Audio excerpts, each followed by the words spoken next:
بسم اللہ الرحمن الرحیم۔ شروع اللہ کے نام سے جو بڑا مہربان اور نہایت رحم کرنے والا ہے۔ السلام علیکم ورحمۃ اللہ وبرکاتہ۔ حضرت ابو ہریرہ رضی اللہ تعالیٰ عنہ سے روایت ہے کہ رسول اللہ صلی اللہ علیہ وآلہ وسلم نے فرمایا، جس شخص نے مجھے خواب میں دیکھا تو اس نے مجھے ہی دیکھا، کیونکہ شیطان میرا روپ نہیں دھار سکتا۔ یہ مشکوٰۃ شریف کی روایت ہے۔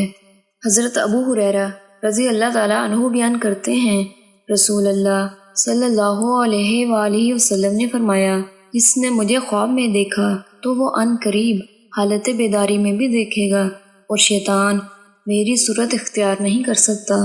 یہ بھی مشکوٰۃ شریف کی روایت ہے۔